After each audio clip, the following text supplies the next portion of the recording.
Hey guys, how's it going? Hope you're doing well. My name is Crown, and today I'm going to read you some very interesting stories that I hope that you're gonna love. And now, without further ado, let's go!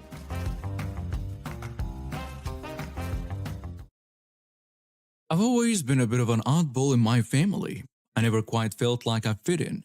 It wasn't until I was in my early 20s that I found out why. I was donor conceived. Talk about a bombshell, right? But that wasn't even the worst part. A few years later, I discovered that I was carrying a genetic disorder due to some messed up fertility fraud. The clinic my parents used had switched donors without telling anyone, and now I was stuck with repercussions. When I met my husband, it was like finding a port in a storm. He accepted me, quirks and all, and we fell hard for each other. We got married after 2 years, but not before signing a prenup. It wasn't about the money, he makes way more than I do, but about making sure our relationship was built on love, not finances. When we decided to start a family, we knew we had to be careful. That genetic disorder I mentioned, it can be deadly if passed on. So we went to the IVF route to make sure our kids would be healthy. We also got paternity tests done, not because we didn't trust each other, but because after what happened with my conception, we weren't taking any chances. Everything was going great until my brother-in-law started running his mouth. He's always been a bit intense. Conspiracy theories, traditional values, the whole 9 yards. But lately, he's been using our decision to do paternity tests as some kind of twisted propaganda. It was a regular family dinner when things finally came to a head. My brother-in-law was at it again, spouting his usual nonsense. You know, every man should demand a paternity test. If women have nothing to hide, they shouldn't object. Even my sister-in-law was okay with it, so why shouldn't other women be? I could feel my blood starting to boil. I'd asked him countless times to stop bringing us up in his arguments, but he never listened. I looked at his fiancée, who looked like she wanted to sink into the floor. He says, "When we have kids, you can expect a paternity test before I even hold a baby. It's just common sense." That was it. I couldn't take it anymore. Enough. Stop using me as an example in your argument. Our situation is completely different from what you're talking about. What are you talking about? You did the test, didn't you? Yes, we did, but not for the reasons you're implying. We did it because of my history with fertility fraud, not because of trust issues. What you're doing is disrespectful and hurtful, not just to us, but to your fiancé too. Don't be so sensitive. I'm just stating facts. Facts? You're twisting our experience to fit your narrative. How do you think your fiancé feels when you constantly imply she might cheat? The room went silent. My brother-in-law's face turned red with anger. How dare you embarrass me like this in front of everyone? You're making a scene over nothing. I am making a scene? You've been using our personal medical decisions as fodder for your conspiracy theories for months. I've asked you politely to stop and you've ignored me every time. My husband, who had been quiet until now, finally spoke up.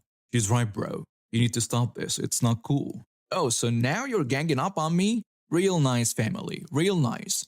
He stormed out of the room, leaving an awkward silence behind. Some of our in-laws started muttering about how I should have just kept quiet to keep the peace. But his fiancée caught my eye and mouthed a silent thank you. Later that night, as my husband and I were getting ready for bed, he turned to me. "I'm sorry I didn't speak up sooner. You were right to say something. I just couldn't take it anymore. It's not fair to us, and it's definitely not fair to his fiancée. I know. I'll talk to him tomorrow, make sure he understands this has to stop." I nodded. It wasn't the end of the drama, I was sure, but at least I'd finally stood up for myself. And maybe I'd given his fiancée the courage to stand up for herself too.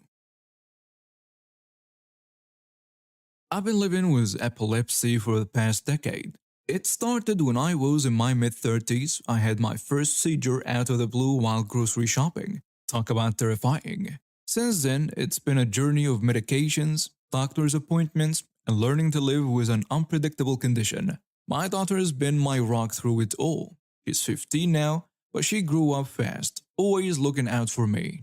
I wear a medical alert bracelet, partly for my own safety, but also so she doesn't have to worry as much when we're out and about.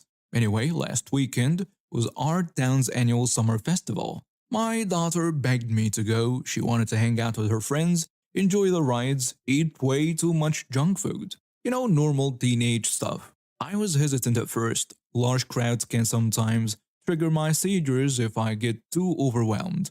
But seeing her excitement, I couldn't say no. I made sure to take my medication, wear my medical alert bracelet, and we headed out. The festival was in full swing when we arrived. Bright colors, loud music, the smell of fried food wafting through the air. My daughter immediately spotted her friends and asked if she could go off with them for a bit. I told her to keep her phone on and check in every hour, then found a quieter spot near some picnic tables to people watch. I was actually enjoying myself, soaking in the atmosphere without getting too overstimulated. That's when everything went sideways. I noticed a woman staring at me from a few tables over. She looked to be in her 50s, with that "I want to speak to your manager" haircut. You know the type. I tried to ignore her, but she kept glaring. Finally, she got up and marched over to my table. "Excuse me, but what's that on your wrist?" "Oh, this? It's my medical alert bracelet." "Medical alert? For what? You look perfectly fine to me." I sighed. I've had this conversation before, but usually people back off once I explain. "I have epilepsy. The bracelet is in case I have a seizure in public." "Epilepsy? Please. That's just something people say when they want attention. I bet that bracelet isn't even real." "I can assure you it's very real. Now, if you'll excuse me." I tried to stand up and walk away, but she grabbed my arm. "Don't you walk away from me. I'm sick of people like you faking illnesses for sympathy. Take that thing off right now." "Let go of me. You have no right to touch me or demand anything." "I have every right. You're making a mockery of people with real illnesses." Before I could react, she balled up her fist and punched me square in the chest. The shock and pain overwhelmed my system.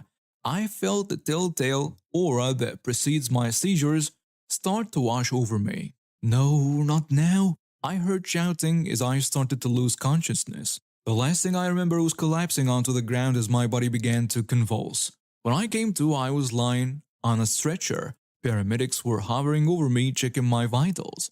My daughter was by my side, holding my hand and crying. Mom, are you okay? Can you hear me?" I'm here, sweetie." "What happened?" Paramedic tells me, "Ma'am, you had a seizure. We're going to take you to the hospital to get checked out, okay?" As they started to wheel me towards the ambulance, I noticed a commotion nearby. That woman, Karen, was being held back by two police officers. She was red-faced and screaming. "This is ridiculous. I didn't do anything wrong. She's the one who should be arrested for fraud." The officer tells her, "Ma'am, multiple witnesses saw you assault this woman. You're under arrest for battery and interfering with medical equipment." "But she's faking. Can't you see that?" That's when I noticed my daughter's hand was red and swollen. "Honey, what happened to your hand?" She looked down, embarrassed and proud. I hit her, Mom. After she attacked you, I couldn't just stand there and watch." "Oh, sweetie." "That little brat assaulted me. I want her arrested too." From what we've been told, it was in defense of her mother after you punched her. Now, are you going to come quietly, or do we need to add resisting arrest to your charges? As they led Karen away in handcuffs, I heard snippets of conversation from the crowd that had gathered. Bystander 1, "Can you believe that woman? Who does she think she is? The illness police?" Bystander 2, "I hope they throw the book at her. You can't just go around attacking people because you think they are faking." Bystander 3, "Did you see how hard that girl slapped her? Served her right." The paramedics finished loading me into the ambulance. My daughter climbed in beside me, still holding my hand. "I am so sorry, Mom. I should have been there. I shouldn't have left you alone." "Hey, no, this isn't your fault. You couldn't have known something like this would happen. But if I hadn't begged you to come to the festival, then we would have missed out on a beautiful day together before all this craziness. I don't regret coming, sweetie." As the ambulance pulled away, I saw the police car was Karen in the back. She was still yelling, but I couldn't make out the words. I felt anger at being attacked, fear from the seizure, but also relief. The next few hours were a blur of tests and examinations at the hospital. Fortunately, aside from some bruising on my chest, I hadn't suffered any serious injuries from the seizure or the attack. The doctors wanted to keep me overnight for observation, just to be safe. My daughter refused to leave my side even when visiting hours ended. The nurses took pity on her and brought in a cot so she could sleep in my room. As we settled in for the night, there was a knock at the door. A police officer entered, notepad in hand. "Good evening, ma'am. I hope you're feeling better. I know this isn't the best time, but I need to get your statement about what happened at the festival." I recounted the events as best as I could, with my daughter filling in a part I couldn't remember. The officer listened intently, taking notes. "Thank you for your cooperation. I want you to know that we're taking this very seriously. The woman who attacked you is facing multiple charges, including assault, battery, and violation of the American with Disabilities Act. The ADA? How does that apply? By demanding you remove your medical alert bracelet and accusing you of faking your condition, she was attempting to deny you the use of necessary medical equipment. That's a big no-no." I felt a wave of relief wash over me. It wasn't just about me anymore. This could help protect others with invisible illnesses from similar harassment. There is one more thing. Your daughter. I tensed up, worried she might get in trouble for slapping Karen. We're not pursuing any charges against her. Given the circumstances, it was clear she was acting in your defense. But I would advise against taking matters into your own hands in the future, young lady. That's what we're here for. My daughter nodded solemnly. I understand. I was just so scared and angry. That's completely understandable. You both have been through a lot. I'll let you get some rest now. We'll be in touch if we need any additional information. After the officer left, my daughter and I talked late into the night. About the incident, about my epilepsy, about her fears and frustrations. It was a conversation we should have had a long time ago. The next morning, as we were preparing to leave the hospital, a nurse came in with some unexpected news. There is a crowd of people in the waiting room asking about you. They say they are from the festival yesterday. Confused, I agreed to see them. And to my surprise, it was a group of bystanders who had witnessed the incident. They had brought flowers, cards, and even a small teddy bear wearing a medical alert bracelet on its own. I was overwhelmed by their kindness. What had started as a traumatic experience had turned into a showing of community support I never expected. As we finally left the hospital, I felt different. Still shaken by the attack, yes, but also stronger. I had my daughter by my side, a community that cared, and the knowledge that some karma was being served. Backstory. This story revolves around Sam and Murad. My manager Sam is incredibly relaxed and exceptional leader. His manager Murad is very strict when it comes to following the rules. I work as an infrastructure and configuration manager and happen to be one of the more costly resources on the project within my field. The story takes place in January 2023, during a period when the company was undergoing some restructuring. Most of our contracts included a last in, first out clause by default. When I joined in March 2022, I took a 10% pay cut to remove this clause from my contract because I was seeking job stability. Although I still earned more than in my previous job, it was only 20% more instead of 30%. The story.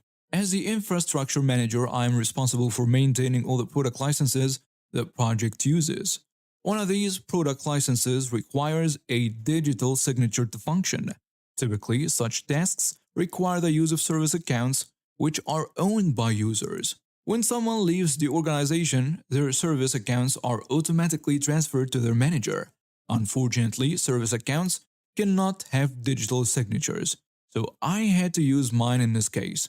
The product activation process involves using the corresponding digital signature certificate, DSC. Since I already had a DSC for tax purposes, I decided to reuse it instead of obtaining a separate one. In India, DSCs are encrypted and require a one-time password, OTP, from my mobile number every time they are used. This mobile number must be associated with my national ID, as that's how most encryption services work in India. Sam was on vacation, his first in 5 years.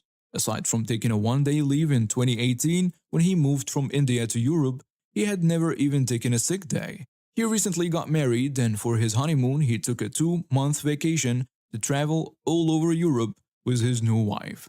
In his absence, Murad was overseeing the project. Management asked Murad to cut 15% of his workforce.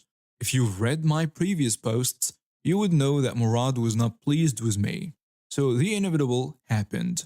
I was called into a meeting with Murad in Human Resources.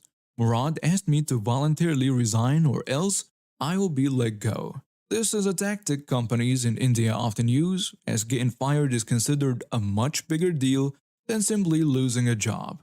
It's a cultural thing, I suppose. Being fired carries a stigma that most people want to avoid. Human resources usually try to persuade people to resign voluntarily so that it doesn't become public knowledge that they were fired. This tactic often works well, as resigning saves a company from having to pay 3 months' salary, which they would owe if they were to lay off an employee. However, I knew better, so I refused his request. Murad was quite taken aback by this. Since I had called his bluff, he had to double down to show he meant business. By the end of the day, I received my termination email with instructions on how to return the company property I had. Here is a crucial part. I replied to the email asking to schedule the return of the laptop promptly, as I needed to leave the city for a few days, which was a fabricated excuse. My objective was to have them pick up my laptop from my place and format it as soon as possible. This will be important later. By the end of the week, my laptop was picked up. I had already packed up a copy of my digital signature certificate, so there were no issues on my end. Fast forward to mid-February, and there was an issue with the product. A support ticket was raised, and the support team wanted to upgrade to the next version, as this was a known bug that had been resolved in the next version. The product was used once a week to create a weekly report, but no one really looked at it except for Sam, who was still on vacation, so its absence wasn't likely to be noticed for at least a full month. The end of the month report will bring it to upper management's attention. Now, support standard operating procedure requires a license check, which requires decryption of the existing license. Long story short, I received a call asking for the digital signature certificate, a one-time password, and I refused. Murad eventually was informed and asked the support team to provide a new license. The product support team informed him that they couldn't provide a new license without the company purchasing one. The license cost for this product was $200,000. At this point, Murad decided that they could live without the report. He mostly handled the team side of the project, so he wasn't really aware of the impact of this report. Sam returned from vacation at the end of February. By the first week of March, he noticed the missing weekly report and promptly called me. I informed him that Murad had terminated my employment. Sam was quite perplexed, to say the least. Unlike Murad, he knew that the current license needed my digital signature certificate to work, so he asked if my digital signature certificate was available. I told him that my laptop had a copy, but it was taken. He checked the system and sure enough, the laptop had been formatted. He asked me if there was any way to resolve this issue. I informed him that even if there were a way, I couldn't help him without being an employee. He asked me to wait for a few days. There is a quarterly meeting that takes place in the middle of every third month, attended by the chief executive officer and top brass. At the March meeting, everyone noticed the missing report. The chief executive officer asked why this important project was missing the report. Sam informed him there were about 90 people on a call, that a key person had been let go, and the report couldn't be prepared without spending $200,000 on a new license. Now, I heard the recording of this call after rejoining, so I'll share the relevant conversation below. CEO, is this related to the layoff? Sam tells him, yes. Why wasn't this person work backed up? Why was he on the last in first out list if he was so key? He wasn't on the last in first out list. Murad jumps in. He joined less than a year ago. He must be on that list. CEO tells him, let's discuss this offline after the call. I don't know what transpired in the offline meeting, but 2 days later, I received a call from the head of human resources offering me my job back. I asked for the following: a 100% raise and promotion to the next level. Out of the last in first out obviously, permanent work from home mentioned in the contract, and I keep the termination payout. Since it will be counted as a new job in my profile, a joining bonus 20% of annual salary. I rejoined in the third week of March. I received a brand new laptop within 30 minutes of rejoining, hand delivered to my home by someone from the information technology department of my city. It took me 10 minutes to decrypt that license using my backed up digital signature certificate, and 30 minutes to upgrade the product to the next version. By the end of lunch, the chief executive officer had a report in hand. My new promoted role offers a 60% increase in my medical insurance amount, a take-home company car, the option to purchase company stock, and lots of other upgrades. I personally thanked Murad during my first week for the promotion and recognition by the chief executive officer in a team-wide call, the same 90 people minus the top brass and chief executive officer. Edit. Wow, this post really gained attention. I've been reading all the comments and responding as best as I can. I'll clarify a few things below and will keep adding to it as more questions come in. It's not common or accepted to use a personal digital signature certificate for such an important company asset. The product company was undergoing migration of their encryption scheme. I was temporarily using the government-certified encryption scheme. Once their migration was completed, we were supposed to obtain a new updated license that had the new encryption for free. I was planning to do that, but with my workload, I simply didn't find the time.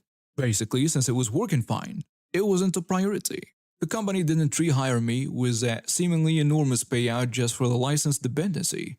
Yes, that was a dependency, but had I been a poor worker deserving of termination, they would have paid me the $200,000 instead.